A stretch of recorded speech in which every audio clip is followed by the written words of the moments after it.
Assalamu alaikum wa rahmatullahi wa barakatuh, and welcome back once again. Real Talk live from Bradford, and joining me, mashallah, is Hansa and Hussein, another two lovely young teenagers, talking about youth today, talking about real issues, what they're facing, what the challenges are, and what we need to do, know as parents, as adults, or maybe as teenagers, what you need to know and their experiences, and how maybe some of the issues you're facing and they're facing are similar, and how we can maybe advise you as well as you can support anybody else around you. So over to Hussein, Assalamu alaikum wa rahmatullah, and Hansa, Assalamu alaikum wa rahmatullah. Welcome and thank you for joining me on Real Talk. Hansa, how are you? Good. Good. And Hussein? Alhamdulillah. MashaAllah. So tell us a bit about yourself, both of you. You, Hussein, first, and what you're up to and what you're doing. Well, I'm currently in sixth form, year 13. I'm just doing my A-levels right now. Inshallah, looking to apply to uni during the next course of the next year, the year after, and just going along with it, things as they come. Okay, that's Hussein, year 13, doing his A-levels, MashaAllah. And Hansa? Yeah, I'm also in sixth form, year 12 reset, and yeah, just studying hard. Studying hard.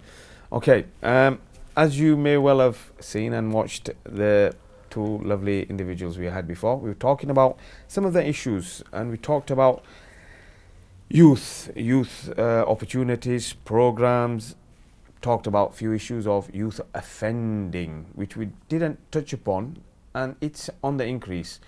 Youth mental health, it's on the increase. Those accessing that. Although there's also the success stories. These are some of the negative stories. Youth achievement, attainment levels are on the increase. The exams, boards are getting difficult, harder, and there's more and more introductions of tests in maybe even primary stages. You, Hussein, can start off with your success stories and maybe what the challenges are in terms of yourself and what we've talked about, and touch upon some of the things that you'd like to maybe change or draw our attentions to. I think, well, in the current situation that, well, what the current situations that obviously we're in, one of the main things that I've noticed was the shift between the system, the examination systems for, well, it's already started for A-levels, but it's beginning this year for the GCSEs.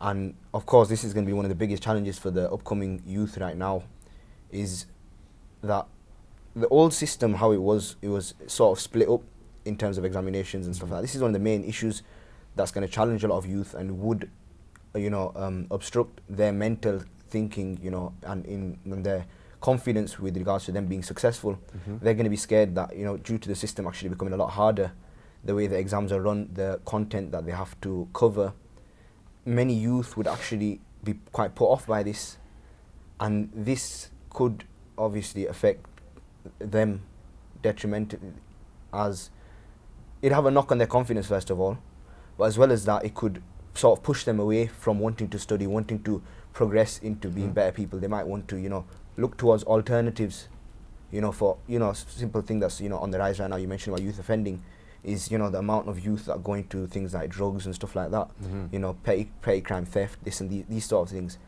They all sort of stem from people that are looking for alternatives to, simply working hard, getting a good education, finding a good job, and doing their life like that.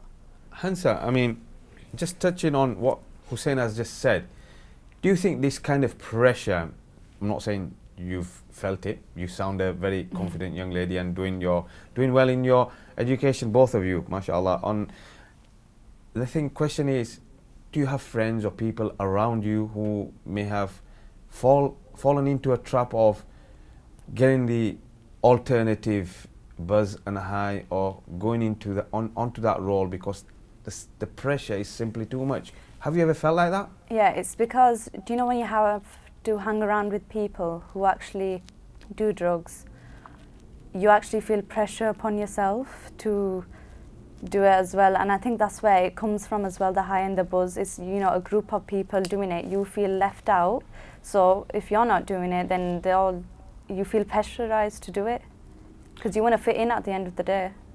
So the fitting in issue, is it such a big issue for you nowadays in teenagers? Because there's so many, I'd say, vices and issues out there, whether it's alcohol, whether it's drugs, whether it's other legal highs as such. Can't you just walk away? I feel like if you do that, you'd get bullied for it. Wow. And have you ever, I mean, known anybody else to be in that kind of a scenario where they've had that kind of treatment? I personally don't know. However, I've seen it going around. You hear stories on the internet, so and everything. Okay. And something we haven't touched upon nowadays is the rise of the use of social media and the pressures attached to that. And young teenagers, including people I know of, are addicted to it, whether it's Facebook, Snapchatting and Instagramming and all the other things that young people do. You've got the plus minuses on both in social media, but you as young teenagers, surely you must see it as a distraction, Hansa. It's a distraction, but it's also, it's like a getaway. You want to escape when you can't always study. Like, you get bored of it sometimes if you think about it. You need a rest. Right, okay. And Hussein? I think the key thing with social media is, like you said, is being addicted to it. Now with social media, there are obviously pros and cons with it. The pros being something that she mentioned, that, you know, it does give you a bit of time out for yourself. You be able to, you know, it makes it easier for communication, networking, things like that. You know, of course, there's stuff that maybe youth don't use, but like LinkedIn and stuff like that. It's social media, but it can be used positively. The negatives are, you know, as you mentioned, being addicted to social media. You see, when it becomes an obstruction to you progressing, that's when it becomes a problem. Now, that's not to say that, like I said, it can't be good. It's just that being able to use it in a measured, you know, sort of way. So you give yourself maybe 10 minutes to social media, you know, between your revision. That could be a little break. Now, of course, with that being said, I'm not saying that there aren't alternatives to having a break from your revision. Say, for us when we're working, you know, better things would be to actually get up, walk around, do something a bit active. But if you can't do that, if you must do social media, keep it limited. Don't get on your phone and sit there for the next half an hour, and waste all that time being on social media. Is there cultural pressures on you? I mean, there may well be certain aspects of religion and culture that clash for you. But again, I'm asking you this question due to a number of young people accessing and going into mental health and other sort of agencies, whether it's Childline and Helpline and other sort of charities that work with young people. Do you have that confidence within you that there's enough support structure out there for you, Hussein? I think, well, what it is with youth, what it tends to be is a lot of them would be scared to actually reach out beyond their own circle of friends. And many youth would actually be scared to even reach out to family, because they you know, it's become that cultural thing of, you know, family respect, family pride. So they're scared to go to maybe their parents or their brothers and sisters to talk to them, because they feel that their parents maybe would look down on them. For instance, you know, if they're addicted to, I don't know, if they take drugs or something, and they know that they're addicted, the first people that they would tend to go to would be friends. Because what it's become now is friends are generally more accepting of these sort of things, because they sort of do it as well. Maybe not do it, but they've seen it much more. Whereas with parents and stuff like that, it's always that thing of, you know, what if my dad says this, what if my mom says this? So they're generally quite scared of doing that. And also, like you mentioned, you know, Childline and things like that, they're not, I don't think they're actually as well publicized as they should be.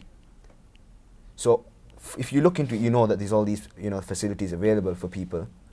But generally speaking, for the normal person, it would be not quite difficult, obviously just a little bit of Googling and you find these things, but they wouldn't be as confident in using these services as they would otherwise. Okay. Hansa, I'm going to come back to you in terms of some of the peer pressures and friends and cultural issues you face. I mean, surely there must be some kind of policing, there must be some kind of measures out there in college campuses and schools that would maybe deter, monitor the use of illegal contrabands and drugs and these kind of things? My question to you, are these things readily available and in your face, or is it scarce? I think it's scarce. In a school environment like ours, I feel like there's not much support at all. At the end of the day, I feel like if I go home to my family, it's more support because I know that my parents would understand. However, I know some people don't have that support, so I think they take it upon themselves as a responsibility to take care of themselves. And what about the pressures around your friends and social media, what we've just touched upon, and would you think that it's just too much sometimes, and would you like to maybe delete your accounts on everything and then maybe study, or if you did that then you'd have nobody? No. No? And have you, I asked the question earlier on about young people becoming homeless and young people accessing mental health assessment and needs due to pressures of education and examinations and etc., or becoming addicted on some kind of a drug or another, and then due to that they fall into criminality and maybe become homeless or maybe kicked out of the house.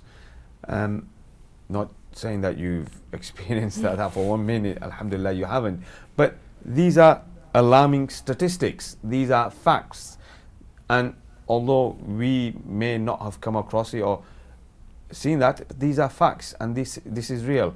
Even in our own city where we are right now, I mean, just last week we were working with some of the homeless, and unfortunately it's there. What do you suggest, or what do you say to that?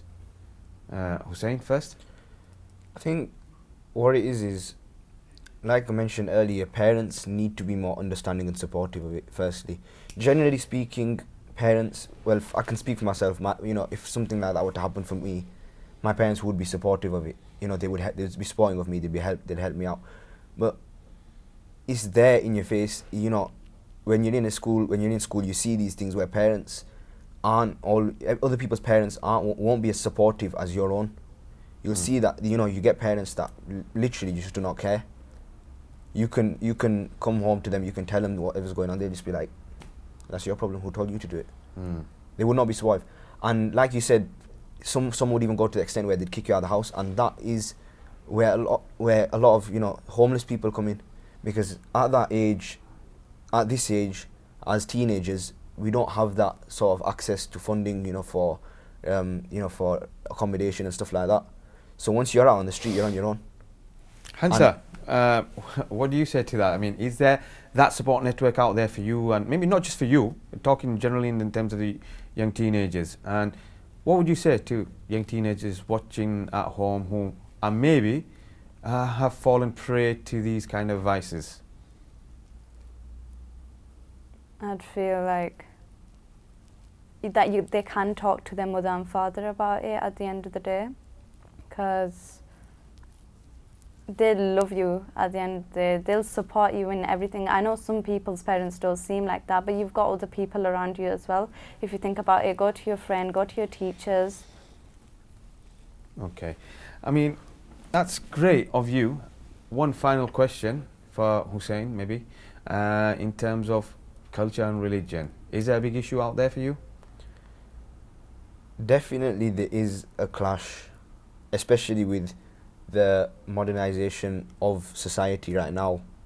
And if we look back at classical Islam, for us it is very, very different to how modern society portrays Islam, and how the culture around us, the culture that we've been brought up in, portrays Islam. So in that sense, I think it's key to be educated in both aspects to find the right balance between, as you said, religion and culture. It's been great having you both. I'm running out of time, unfortunately, and as you said, there's more things we can explore, more things we can talk about. Unfortunately, We've run out of time. I thank you from the depth of my heart and wish you all the success in your studies and endeavors in terms of your future careers. And thank you very much for joining me. Once again, ladies and gents, we'll see you again next week live on Wednesdays, 6 while 7, Real Talk with me. Thank you for joining us and see you soon. Assalamu alaikum wa rahmatullahi wa barakatuh.